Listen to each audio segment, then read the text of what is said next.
ಎಲ್ರಿಗೂ ನಮಸ್ಕಾರ. ಇದು ಲೀಲಾಸ್ ಕನ್ನಡ ಚಾನಲ್. ನನ್ನ ಚಾನಲ್ಗೆ ಇನ್ನೂ ಯಾರು ಸಬ್ಸ್ಕ್ರೈಬ್ ಮಾಡ್ಕೊಂಡಿಲ್ಲೋ ಅವರೆಲ್ಲ ಸಬ್ಸ್ಕ್ರೈಬ್ ಆಗಿ ಅಂತ ಹೇಳ್ತಾ,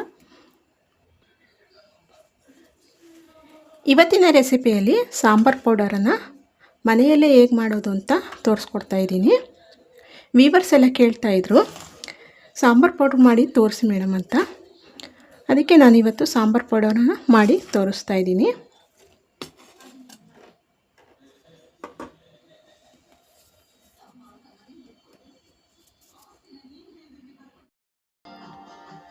ಮೊದಲಿಗೆ ಇಲ್ಲಿ ನಾನು 1.5 kg ಸಾಂಬಾರ್ ಪೌಡರ್ ಮಾಡ್ಕೊಳ್ಳೋದಕ್ಕೆ ನಾನಿಲ್ಲಿ ಸಾಮಗ್ರಿಗಳನ್ನ ನಾನಿಲ್ಲಿ ರೆಡಿ ಮಾಡಿಕೊಂಡು ಇಟ್ಕೊಂಡಿದ್ದೀನಿ. ಇವಾಗ ನಾನು ನಿಮಗೆ ಎಷ್ಟೆಷ್ಟು ಗ್ರಾಮ್ ಬೇಕು ಅಷ್ಟೆಷ್ಟು ನಾನು ಇಲ್ಲಿ ಹೇಳ್ತಾ ಹೋಗ್ತೀನಿ, ಅದನ್ನು ನೀವು ನೋಟ್ ಮಾಡ್ಕೊಳ್ಳಿ. ಮೊದಲಿಗೆ ಇಲ್ಲಿ ನಾನು ಗುಂಟೂರು ಮೆಣಸಿನ್ಕಾಯಿನ 1.5 kg ತೊಗೊಂಡಿದ್ದೀನಿ. ಬ್ಯಾಡಗಿ ಮೆಣಸಿನ್ಕಾಯಿನ ಅರ್ಧ kg ತೊಗೊಂಡಿದ್ದೀನಿ. ಖಾರದ ಮೆಣಸಿನ್ಕಾಯಿ ಅಂದರೆ ಚೋಟ್ ಮೆಣಸಿನ್ಕಾಯಿನ ನಾನು 1/4 kg ತೊಗೊಂಡಿದ್ದೀನಿ. ಕಡಲೆಕಾಳನ್ನು ನಾನಿಲ್ಲಿ ಅರ್ಧ kg ತೊಗೊಂಡಿದ್ದೀನಿ.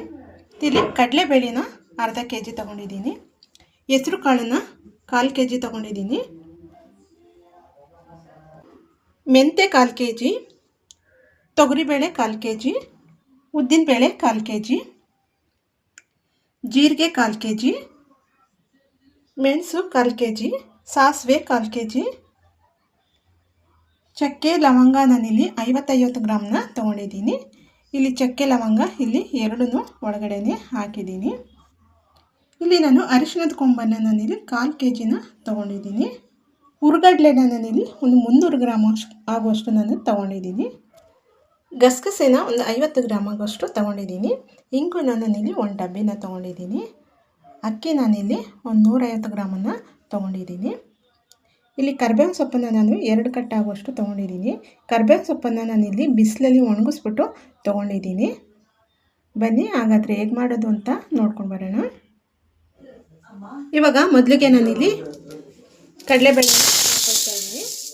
ಹಾಕ್ಕೊಂಡು ಇದನ್ನು ಚೆನ್ನಾಗಿ ಹುರ್ಕೊಳ್ಬೇಕು. ಕಲರ್ ಚೇಂಜ್ ಆಗಬೇಕು, ಅಲ್ಲಿ ತನಕ ಇದನ್ನು ಚೆನ್ನಾಗಿ ಹುರ್ಕೊಳ್ಬೇಕಾಗುತ್ತೆ. ಇವಾಗ ನೋಡಿ ಇದು ಹುರ್ಕೊಂಡಾಗಿದೆ. ನೋಡಿ ಇಷ್ಟು ಹುರ್ಕೊಂಡ್ರೆ ಸಾಕಾಗುತ್ತೆ. ಇವಾಗ ಇದನ್ನು ಒಂದು ಬೌಲ್ಗೆ ಹಾಕ್ಕೊಳ್ಳೋಣ. ಇವಾಗ ಇದಕ್ಕೆ ತೊಗರಿಬೇಳೆ ಹಾಕ್ಕೊಳ್ಳೋಣ. ಹಾಕ್ಕೊಂಡು ಇದನ್ನು ಚೆನ್ನಾಗಿ ಹುರ್ಕೊಳ್ಬೇಕು. ಇದು ಕಲರ್ ಚೇಂಜ್ ಆಗಬೇಕು, ಅಲ್ಲಿ ತನಕ ಇದನ್ನು ಚೆನ್ನಾಗಿ ಹುರ್ಕೊಳ್ಬೇಕು. ಈ ಥರ ಎಲ್ಲ ಪದಾರ್ಥಗಳನ್ನು ಹುರಿದು ಮಾಡೋದ್ರಿಂದ ತುಂಬಾ ಚೆನ್ನಾಗಿರುತ್ತೆ. ಸಾಂಬಾರು ಪುಡಿ ತುಂಬಾ ಘಮ ಬರುತ್ತೆ. ನೋಡಿ ಇದು ಹಾಕ್ತಾ ಇದೆ. ಇವಾಗ ತೊಗರಿಬೇಳೆನೂ ಹುರ್ಕೊಂಡಾಗಿದೆ. ನೋಡಿ ಇದನ್ನು ಇಷ್ಟು ಹುರ್ಕೊಂಡ್ರೆ ಸಾಕಾಗುತ್ತೆ.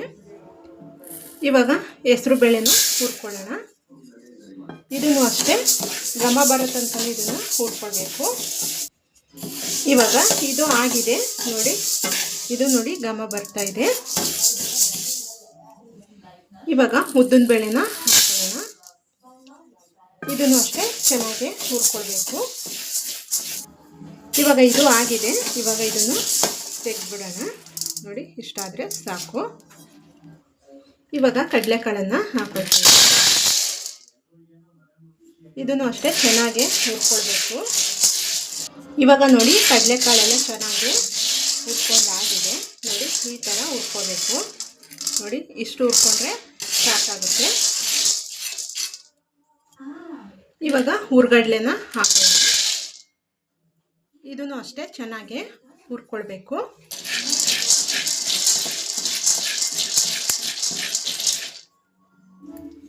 ಇವಾಗ ಹುರ್ಗಡ್ಲೆನೂ ಚೆನ್ನಾಗಿ ಹುರ್ಕೊಂಡಾಗಿದೆ. ನೋಡಿ ಇಷ್ಟು ಹುರ್ಕೊಂಡ್ರೆ ಸಾಕಾಗುತ್ತೆ. ಜೀರಿಗೆನ ಹಾಕೊಳ್ತಾ ಇದ್ದೀನಿ. ಇವಾಗ ಇದನ್ನು ಚೆನ್ನಾಗಿ ಹುರ್ಕೊಳ್ಬೇಕು. ಘಮ ಬರೋ ತನಕ ಇದನ್ನು ಚೆನ್ನಾಗಿ ಹುರ್ಕೊಳ್ಬೇಕು. ಚಿಟಪಟ ಅನ್ನಬೇಕು, ಅಲ್ಲಿ ತನಕ ಇದನ್ನು ಹುರ್ಕೊಳ್ಬೇಕು. ಇವಾಗ ನೋಡಿ ಜೀರಿಗೆ ಚಿಟಪಟ ಅಂತ ಇದೆ, ಘಮ ಬರ್ತಾ ಇದೆ. ಇವಾಗ ಇಷ್ಟು ಸಾಕು. ಇವಾಗ ಇದನ್ನು ತೆಗೆದ್ಬಿಡೋಣ. ಇವಾಗ ಇದಕ್ಕೆ ಸಾಸಿವೆನ ಹಾಕೊಳ್ಳೋಣ. ಇದ್ರ ಜೊತೆಗೆ ನಾನಿಲ್ಲಿ ಗಸಗಸೆನ ಹಾಕೊಳ್ತಾ ಇದ್ದೀನಿ. ಹಾಕ್ಕೊಂಡು ಚೆನ್ನಾಗಿ ಹುರ್ಕೊಳ್ಬೇಕು. ಚಿಟಪಟ ಅನ್ನಬೇಕು, ಅಲ್ಲಿ ತನಕ ಇದನ್ನು ಹುರ್ಕೊಳ್ಬೇಕು. ಇವಾಗ ಸಾಸಿವೆ ಗಸಗಸೆ ಚಿಟ್ಪಟ ಅಂತ ಇದೆ. ಇವಾಗ ಇದನ್ನು ತೆಗೆದ್ಬಿಡೋಣ. ಇವಾಗ ಮೆಂತ್ಯನ ಹಾಕ್ಕೊಳ್ಳೋಣ. ಮೆಂತ್ಯನೂ ಅಷ್ಟೇ ಕಲರ್ ಚೇಂಜ್ ಆಗೋ ತನಕನೂ ಹುರ್ಕೊಳ್ಬೇಕು. ಮೆಂತ್ಯನ ಇವಾಗ ಇಷ್ಟು ಹುರ್ಕೊಂಡ್ರೆ ಸಾಕಾಗುತ್ತೆ. ನೋಡಿ, ಇಷ್ಟು ಕಲರ್ ಬಂದರೆ ಸಾಕಾಗುತ್ತೆ. ಇವಾಗ ಇದನ್ನು ತೆಗೆದ್ಬಿಡೋಣ. ಇವಾಗ ಇದಕ್ಕೆ ಅಕ್ಕಿನ ಹಾಕ್ಕೊಳ್ತಾ ಇದ್ದೀನಿ. ಅಕ್ಕಿನ ಅಷ್ಟೇ ಚೆನ್ನಾಗಿ ಹುರ್ಕೊಳ್ಬೇಕು. ಕೆಲವರು ಅಕ್ಕಿನ ಹಾಕ್ಕೊಳ್ಳಲ್ಲ. ಅಕ್ಕಿ ಹಾಕ್ಕೊಳ್ಳೋದ್ರಿಂದ ಸಾಂಬಾರು ಗಟ್ಟಿ ಬರುತ್ತೆ. ಸ್ವಲ್ಪ ಹಾಕ್ಕೊಂಡ್ರೆ ಸಾಕಾಗುತ್ತೆ ಅಕ್ಕಿನ. ಇವಾಗ ಅಕ್ಕಿನ ಚೆನ್ನಾಗಿ ಹುರ್ಕೊಂಡಾಗಿದೆ. ನೋಡಿ, ಇದು ಅಕ್ಕಿ ಕಲರ್ ಚೇಂಜ್ ಆಗಬೇಕು, ಅಲ್ಲಿ ತನಕ ಇದನ್ನು ಚೆನ್ನಾಗಿ ಹುರ್ಕೊಂಡಾಗಿದೆ. ನೋಡಿ, ಇವಾಗ ಇದನ್ನು ತೆಗೆದ್ಬಿಡೋಣ. ಇವಾಗ ಮೆಣಸನ್ನು ಹಾಕೊಳ್ಳೋಣ. ಇದನ್ನು ಚೆನ್ನಾಗಿ ಹುರ್ಕೊಳ್ಬೇಕು. ಚಿಟಪಟ ಅನ್ನಬೇಕು, ಅಲ್ಲಿ ತನಕ ಇದನ್ನು ಚೆನ್ನಾಗಿ ಹುರ್ಕೊಳ್ಬೇಕು. ಇವಾಗ ಮೆಣಸನ್ನು ಹುರ್ಕೊಂಡಾಗಿದೆ. ಇವಾಗ ಇದನ್ನು ತೆಗೆದ್ಬಿಡೋಣ. ನೋಡಿ, ಇವಾಗ ಚಕ್ಕೆ ಲವಂಗನ ಹಾಕೊಳ್ತಾ ಇದ್ದೀನಿ. ಇದನ್ನು ಅಷ್ಟೇ ಚೆನ್ನಾಗಿ ಹುರ್ಕೊಳ್ಬೇಕು. ಇವಾಗ ಚಕ್ಕೆ ಲವಂಗ ಇದು ಆಗಿದೆ. ಇವಾಗ ಇದನ್ನು ತೆಗೆದ್ಬಿಡೋಣ. ಇವಾಗ ಅರಿಶಿಣದ ಕೊಂಬನ್ನು ಹಾಕೊಳ್ತೀನಿ. ಇದನ್ನು ಅಷ್ಟೇ ಚೆನ್ನಾಗಿ ಹಾಕೊಳ್ಬೇಕು. ಇವಾಗ ಅರಿಶಿಣದ ಕೊಂಬನ್ನು ಚೆನ್ನಾಗಿ ಹುರ್ಕೊಂಡಾಗಿದೆ. ಇದನ್ನು ಚೆನ್ನಾಗಿ ಕುಟ್ಬಿಟ್ಟು ಪೌಡ್ರ್ ಮಾಡಿಬಿಟ್ಟು ಹಾಕ್ಕೊಳ್ಬೇಕು. ಇವಾಗ ಧನಿಯಾ ಕಾಳನ್ನು ಹಾಕ್ಕೊಳ್ತಾ ಇದ್ದೀನಿ. ಧನಿಯಾನ ಸ್ವಲ್ಪನೇ ಹಾಕ್ಕೊಂಡು ಹುರ್ಕೊಳ್ತಾ ಇದ್ದೀನಿ.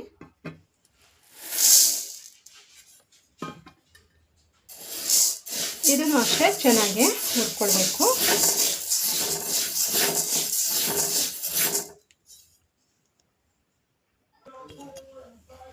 ಇವಾಗ ಇದು ಆಗಿದೆ. ನೋಡಿ, ಘಮ ಬರ್ತಾ ಇದೆ. ನೋಡಿ, ಇಷ್ಟು ಹುರ್ಕೊಂಡ್ರೆ ಸಾಕಾಗುತ್ತೆ. ಇವಾಗ ಇದನ್ನು ತೆಗೆದ್ಬಿಡೋಣ. ಇವಾಗ ಮತ್ತೆ ಧನಿಯಾನ ಉಳಿದಿರೋದನ್ನು ಹಾಕ್ಕೊಳ್ತಾ ಇದ್ದೀನಿ. ಸ್ವಲ್ಪ ಹಾಕ್ಕೊಂಡು ಹುರಿಯೋದ್ರಿಂದ ಬೇಗನೆ ಆಗುತ್ತೆ. ಇವಾಗ ಇದನ್ನು ಕೂಡ ಹುರ್ಕೊಂಡಾಗಿದೆ. ಇವಾಗ ಇದನ್ನು ತೆಗೆದ್ಬಿಡೋಣ.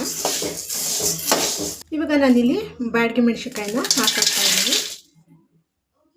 ಜಾಸ್ತಿ ಏನು ಹುರ್ಕೊಳ್ಳೋದೇನು ಬೇಡ, ಸ್ವಲ್ಪ ಹುರ್ಕೊಂಡ್ರೆ ಸಾಕು. ನಾವು ಬಿಸಿಲಲ್ಲಿ ನಾನಿಲ್ಲಿ 3 ದಿನ ಒಣಗಿಸ್ಕೊಂಡಿದ್ದೀನಿ. ಆದ್ದರಿಂದ ನಾನಿಲ್ಲಿ ಸ್ವಲ್ಪನೇ ಬಿಸಿ ಮಾಡ್ಕೊಳ್ತಾ ಇದ್ದೀನಿ. ಕೆಲವರು ಮೆಣಸಿನ್ಕಾಯಿನ ಹುರಿಯಲ್ಲ, ಹಾಗೆ ಹಾಕ್ಬಿಡ್ತಾರೆ. ಹುರಿದೇ ಇದ್ರೂ ಪರವಾಗಿಲ್ಲ, ಸ್ವಲ್ಪ ಬಿಸಿ ಮಾಡಿ ಹಾಕ್ಕೊಂಡ್ರೆ ತುಂಬಾ ಚೆನ್ನಾಗಿರುತ್ತೆ.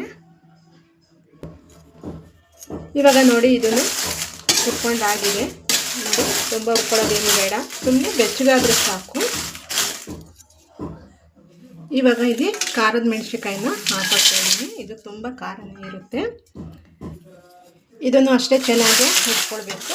ಅಂದರೆ ಚೆನ್ನಾಗಿ ಅಂತಂದರೆ ಸುಮ್ಮನೆ ಬಿಸಿ ಮಾಡ್ಕೋಬೇಕು. ನಾವು ಚೆನ್ನಾಗಿ ಒಣಗಿಸಿದ್ವಲ್ಲ, ಆದ್ದರಿಂದ ಇದನ್ನು ಸ್ವಲ್ಪ ಬಿಸಿ ಮಾಡಿಕೊಂಡ್ರೆ ಸಾಕಾಗುತ್ತೆ. ನೋಡಿ, ಈ ಥರ. ಇವಾಗ ನೋಡಿ, ಇದು ಆಗಿದೆ. ನೋಡಿ, ಇಷ್ಟು ಬೆಚ್ಚಗೆ ಮಾಡಿಕೊಂಡ್ರೆ ಸಾಕಾಗುತ್ತೆ.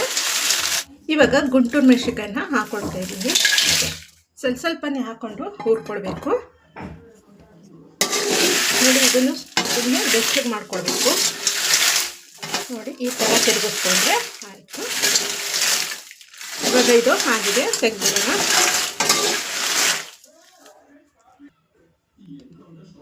ಇವಾಗ ಇದಕ್ಕೆ ಕೊನೆಯಲ್ಲಿ ಕರ್ಬೇವಿನ ಸೊಪ್ಪನ್ನು ಹಾಕ್ಕೊಂಡು ಹುರ್ಕೊಳ್ಳೋಣ.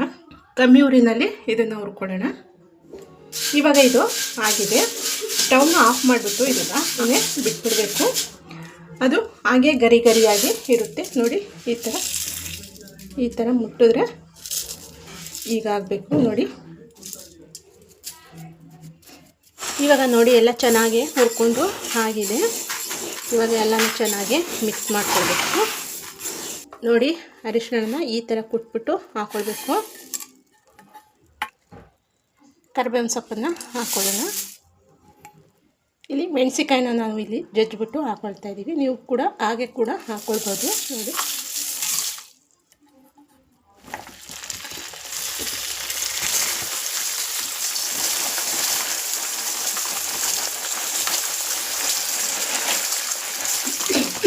ಇವಾಗ ಎಲ್ಲವನ್ನು ಚೆನ್ನಾಗಿ ಮಿಕ್ಸ್ ಮಾಡ್ಕೊಳ್ಬೇಕು. ನೋಡಿ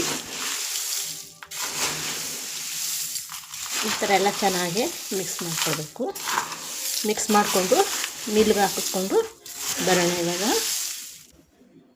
ಇವಾಗ ಸಾಂಬಾರು ಪುಡಿನ ಮಿಲ್ಲಲ್ಲಿ ಪೌಡರ್ ಮಾಡಿಸ್ಕೊಂಬಂದಾಗಿದೆ. ಇವಾಗ ಇದು ಬಿಸಿ ಇರುತ್ತಲ್ವ, ಆವಾಗ ಇದನ್ನು ಒಂದು ಅರ್ಧ ಗಂಟೆ ಇದನ್ನು ತೆಳ್ಳಗೆ ಇದನ್ನು ಒಣಗಾಕಬೇಕು. ನಾನಿಲ್ಲಿ ತೆಳ್ಳಗೆ ಒಣಗಾಕ್ಬಿಟ್ಟು ತೊಗೊಂಡಿದ್ದೀನಿ.